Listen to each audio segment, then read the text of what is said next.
Hey you guys, Yulia here. So today is the day I take my Amaryllis out of dormancy. And the last time I made a video about Amaryllis, it was me taking them into dormancy, into my basement, and that was 2.5 months ago.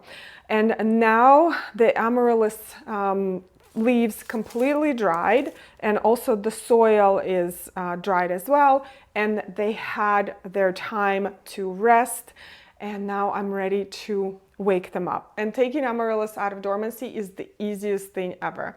So all you do is take them out of your cool and dry location. They will look something like this, and what you do is remove the foliage or leaves and clean up the top a little bit and just start watering. I water my Amaryllis really well when they're right out of dormancy, and this is probably the most I will water it during the season. When it's growing actively, I will water it when it's dry, and I will also fertilize it about once a week with Jack's fertilizer. And I place it in the bright and warm location with a room temperature.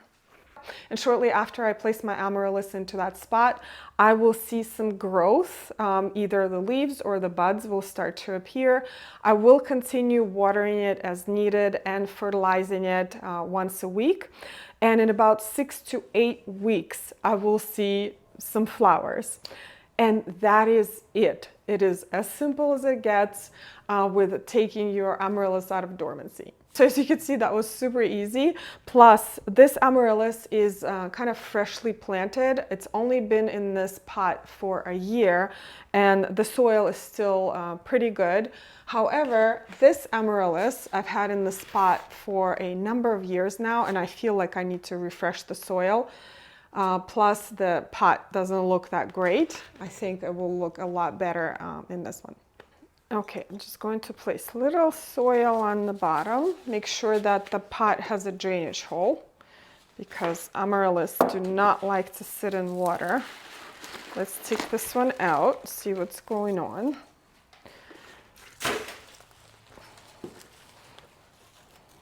Oh, it has babies, or a baby. Look at that.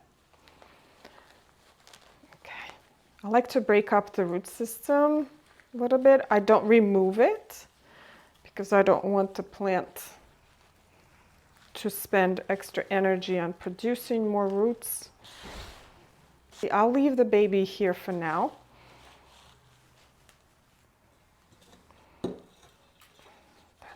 Place it in the pot. Amaryllis like to be snug in their pots. I think because they like to dry out. That's why. There you go. I only bury about 1/3 of the bulb, and I'll actually will show you what happens if you bury the bulb too deep. Had a really good example this year of rot. And actually at the end of this video, there will be a lot of troubleshooting tips for you. What could go wrong with your Amaryllis? This looks so much better. And of course, water it. There you go. Now let me show you something interesting. So I accidentally planted this Amaryllis bulb deep this summer. The soil was up to here. And when I was watering it, the rot kind of started to eat away at these scales on the outside. This bulb also has a case of red blotch. Red blotch disease can do that to the scales as well. So it's actually a combination of both the red blotch and the rot, as I planted it too deep. I'm going to sacrifice this bulb because the red blotch is really bad here anyway. I'm going to cut it in half to see what the rot looks like on the inside. Just like this. I know this is nerve-wracking, but I just wanted to show you how it works. So you see how it just works its way into the scales. I wouldn't be able to save this anyway. There's some critters here too because it was so moist. So You see how right here, little by little, it was just eating away the scales, poor thing. Same here. It wasn't too nerve-wracking because I'm about to show you something a little bit more intense. So here I have two bulbs. This one is really healthy. See, beautiful root system, very healthy bulb. Here's another one. It's pretty healthy, good size, but what it started doing is developing a really thick basal plate. So this area right here under the bulb itself, under the scales, is the basal plate. That's where the roots are coming out from. So you can see basal plate here is very thin. It's very thick here. At some point, bulbs, for some reason, I'm still doing research as to why. I heard when they are too damp, they can develop the basal plate that is very thick. And what's going to happen, it's actually really hard for the bulb to develop root system. So you can see how healthy this root system is. And this one is like starting to die out. So what you can do, and I did this last year, so I've done this already. Don't be nervous. I cut the basal plate. And if you go on some of the Amaryllis websites, people do this all the time. As in any surgery, you will need some alcohol or sterilization of some sort of your tools. So I have rubbing alcohol in this case. I'm going to sterilize my knife here. Okay, sterilize it again. You weren't expecting to see Amaryllis surgery today. I know you didn't. So all you do is just go like this, really close to the scales, and start cutting, kind of like an onion. And there you go. See, you cut off the basal plate, and what's going to happen is that the roots are going to start from this area right here on the outside of the bulb.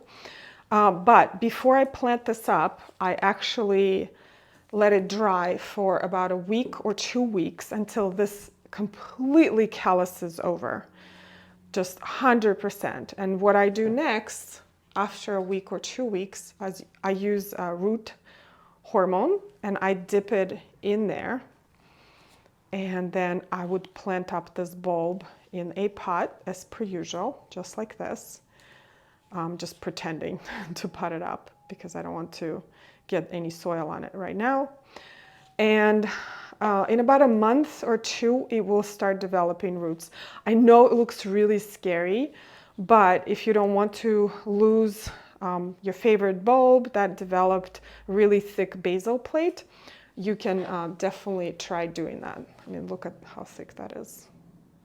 So I hope that wasn't too traumatic for you to see, but sometimes we have to manipulate our plants in order for them to be healthier and to grow better. Think about it like pruning a shrub or something. But what I wanted to talk about next is troubleshooting Amaryllis, because there are a number of things that could happen when you take your Amaryllis out of dormancy, or if you buy a new one in the store. My most common problem has been when I get a new Amaryllis from the store is that they refuse to root. So I'll bring one home. Normally they have no roots on them, and I pot them up and they will just not root. And what I found is that I was placing them in too cool of a spot. They really like to be around 70 to 75 degrees in their rooting stage. And then you can place them somewhere cooler once they rooted. But sometimes even that will not work. So what I found is that rooting them in water, so I have these beautiful vases that I got from Chalili, really helps. And the secret in these vases, this is a little too much water, is that they let the bulb kind of hover over the water. The bulb cannot be directly in the water, it will rot, but if it hovers over, it will almost 100% root in my case. So let's pretend that bulb that we performed surgery on is a new bulb that I bought. What I would do is just place it in here, and it hovers over the water, and then it will start creating new roots. Another reason why the bulb will not root is because the basal plate is too thick. So even if I buy a bulb from a store or I order it online, sometimes they arrive with that thick basal plate. So what I would do is just cut it, let it callus over really well for a week or two, or sometimes more. Just make sure it really calluses over.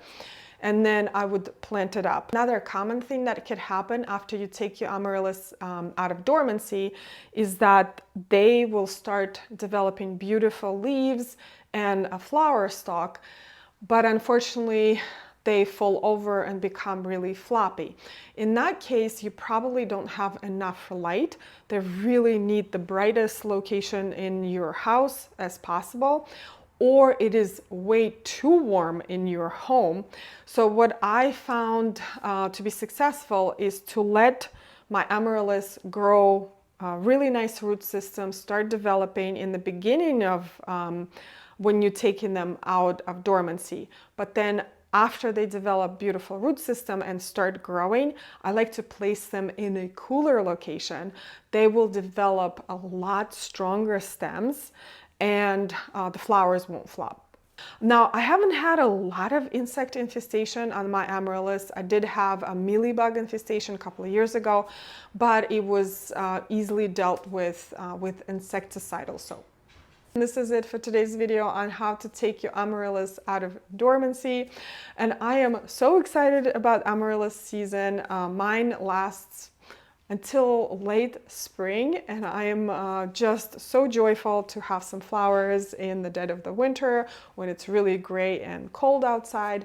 But I wanted to remind you that I created a free amaryllis schedule guide. I will put it in the description down below. It will tell you exactly what to do when, because a lot of people are just so confused as to when to put your amaryllis into dormancy, when to take them out, when to plant them outside. So it's all in that guide. It's absolutely free. You can download it and use it. But anyway, thank you so much, you guys, for watching today's video. I hope you learned something new, and I will see you in the next one.